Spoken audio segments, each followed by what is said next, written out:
Le ministre de l'administration territoriale, Paul Atanga-Ndiaye, a présidé il y a quelques jours une réunion avec les gouverneurs des différentes régions du Cameroun pour la préparation des élections 2025 qui arrivent dans quelques jours. Lors de ces réunions-là, il a tenu un discours qui ne plaît pas à tous les Camerounais, un discours qui ne fait pas l'unanimité. Nous revenons sur cette sortie de Paul Atanga-Ndiaye sur ce plateau avec le consultant Yannick Reno. Bonsoir Yannick Reno. Bonsoir Dr Magie, bonsoir à tous les abonnés, bonsoir également à tous les Camerounais, les fans des différents partis politiques, bonsoir à tous les gouverneurs, à tous les préfets, tous les sous-préfets, bref, à toute la préfectorale. Bonsoir chers abonnés, bonsoir à toutes les nounous qui nous regardent chaque jour sur notre chaîne et bienvenue dans ce nouveau contenu. Nous parlons du ministre de l'administration territoriale qui met en garde les leaders de partis politiques, notamment ceux qui sont prêts à mettre le feu. Paul Atanga-Ndiaye, dans une sortie il y a quelques jours seulement, a qualifié, il a fait le rapprochement entre une nounou et Cabral Libby qui voudrait arracher le parti politique de Robert Kona. Bon, il faut quand même dire que sur la forme et le fond, Paul Atanga-Ndiaye s'est une fois de plus illustré dans son exercice favori, c'est-à-dire que des sorties purement comiques et parfois, on a vu le dire, parfois fantaisistes. Voilà, c'est un peu ça qu'il s'agit. On a l'impression de regarder un spectacle, un sketch, où le comique de service est sur scène et fait son show. Et d'ailleurs, il y a en face de lui son public qui l'acclame, qui l'applaudit et qui lui dit qu'il est le meilleur, qu'il est le plus beau.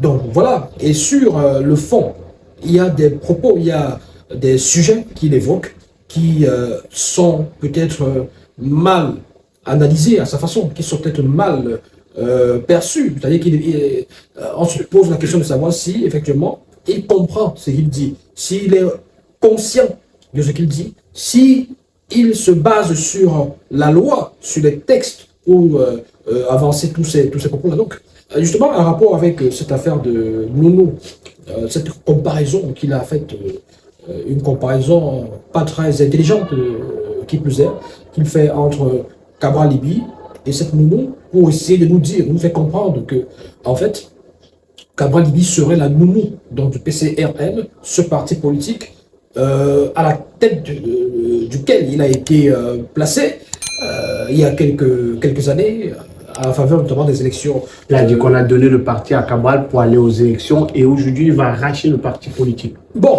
et puis justement la comparaison avec la nounou, c'est une comparaison fantaisiste. Une nounou à qui on confie un bébé et qui veut partir avec le bébé. Je dis c'est une comparaison fantaisiste. J'ai failli utiliser un autre terme, un autre adjectif qui commence avec S et qui se poursuit avec T, mais je préfère m'arrêter là. Donc, parce qu'on parle quand même d'un ministre. Il faut quand même lui donner, il faut le respecter. Parce que même si on n'est pas d'accord avec un ministre, avec une personnalité, une autre personnalité, il faut toujours respecter. On peut juger l'attitude, on peut juger des propos, mais pas juger forcément, pas insulter forcément le ministre. Donc, ce qu'il a dit, c'est très comique et ce n'est pas intelligent.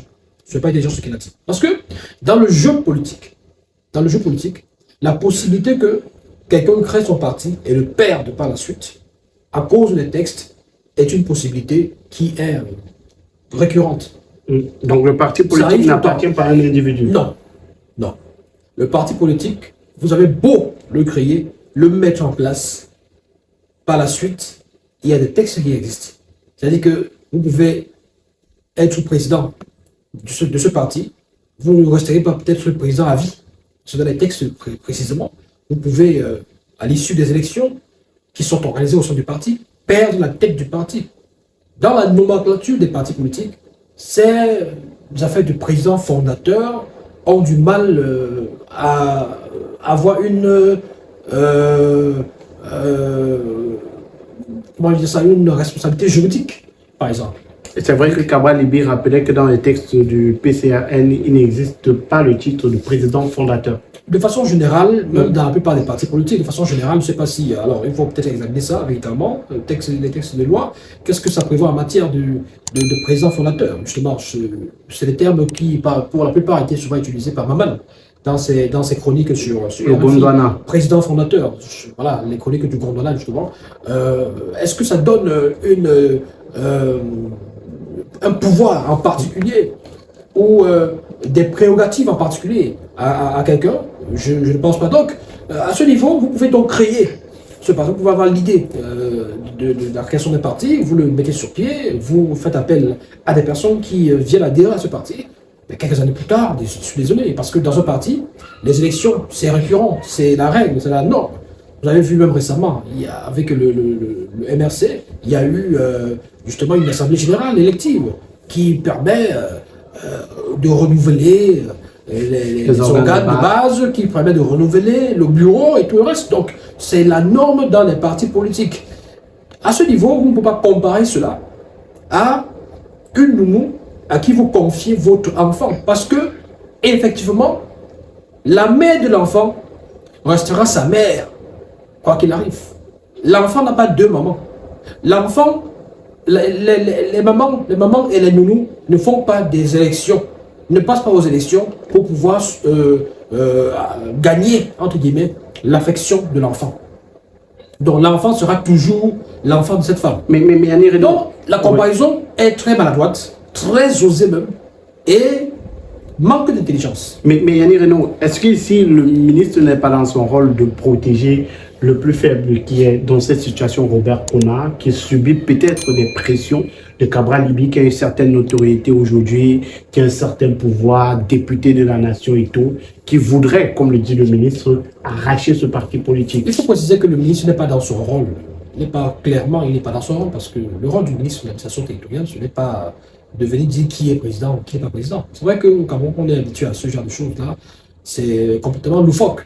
Donc, vous observez à l'approche des élections les mêmes stratagèmes qui se déroulent, des partis politiques qui sont décapités, de l'opposition précisément. Vous savez, aujourd'hui avec l'UPC, c'est pratiquement la même chose. Les élections sont l'année prochaine et actuellement, il y a une faction qui appelle à voter pour le RDPC, il y a une autre faction qui appelle, qui dit autre chose. Donc, c'est quand même terrible qu'on assiste à cela. C'est pas le rôle du MINET à ce niveau. Le rôle du MINET, c'est de s'assurer justement de la conformité, de veiller à ce que les textes de loi en matière justement qui régissent les partis politiques soient respectés, qui régissent la préfectorale soient respectés. Voilà son rôle.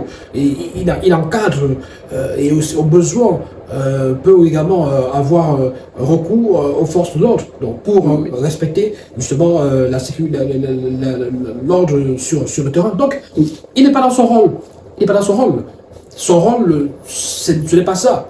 Il n'est pas dans un rôle où il doit déterminer qui est candidat ou pas. C'est-à-dire qu'aujourd'hui, quand on l'écoute, il semble nous donner l'impression, parce que là, je vais pouvoir embrayer rapidement avec notre pan de cette émission, qui concerne par exemple Maurice Kamto. On a l'impression que Atangadji a déjà fait le tamis, il a déjà fait le tri sélectif, il a déjà déterminé qui sera candidat ou pas. Il semble nous donner une indication claire et nette sur qui sera candidat ou pas. Il semble dire que ces gens sont hors jeu. Alors, Kaba Libi, il semble le mettre hors jeu parce que selon lui, Kaba Libi n'est pas légitime en tant que leader du PCRN, il n'est qu'une nounou. En réalité, c'est ça, c'est ce qu'il veut dire. Donc, du coup, selon lui, Kaba Libi n'a pas la légitimité pour candidater en tant que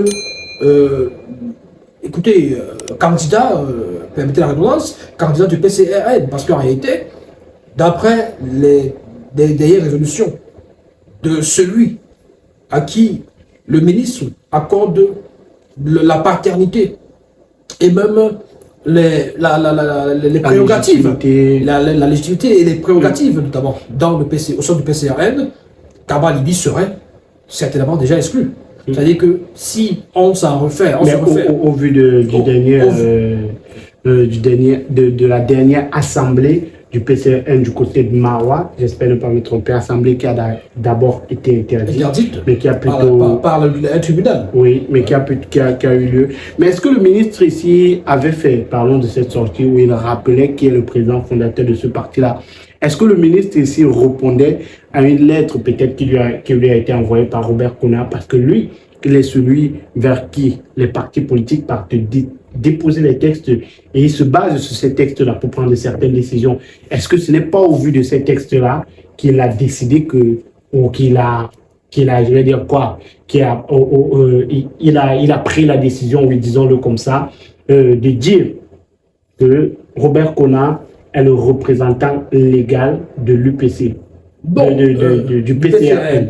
Parce que, en fait, Il adresse un courrier, le Minat, il adresse un courrier au directeur général des élections Délécam. pour lui faire comprendre qui est le représentant du PCN. Et là, ce n'est pas son rôle. Il n'est pas dans son rôle. Il n'est pas dans son rôle de désigner qui est président d'un parti ou pas. C'est pas... Il doit veiller à l'application des textes, au niveau des procédures, au sein des partis politiques, que tout soit conforme à la loi dont il est aussi garant, parce que, comme vous l'avez si bien dit, justement, la création d'un parti politique n'est pas seulement un parti politique. C'est-à-dire que beaucoup d'entités comme ça, là, pour exister, il faut passer par la préfectorale. C'est-à-dire qu'il faut aller voir les sous-préfets, il faut voir les préfets, et tout ça. Et donc, au niveau même des partis politiques, ça va jusqu'au niveau du MINAT, du ministre de l'administration territoriale, qui peut donc avoir un avis favorable par rapport à la création d'un parti et tout ça. Donc, il n'est pas dans son rôle quand il fait ce qu'il fait là, parce qu'il faut aussi rappeler que cette assemblée générale, notamment à laquelle vous faites allusion, du PCN, de faction Robert Kona, n'avait pas été autorisée par... il y a un tribunal de grande instance, je crois, de Marois ou de Garoua, qui avait interdit que ça puisse avoir. Donc, le MINAT, certaines décisions peuvent être attaquées au niveau des juridictions. Et quand le MINAT persiste dans cette voie, c'est parce qu'il y a un agenda caché, forcément. Et vous pensez que cet agenda caché, c'est lequel? C'est lequel?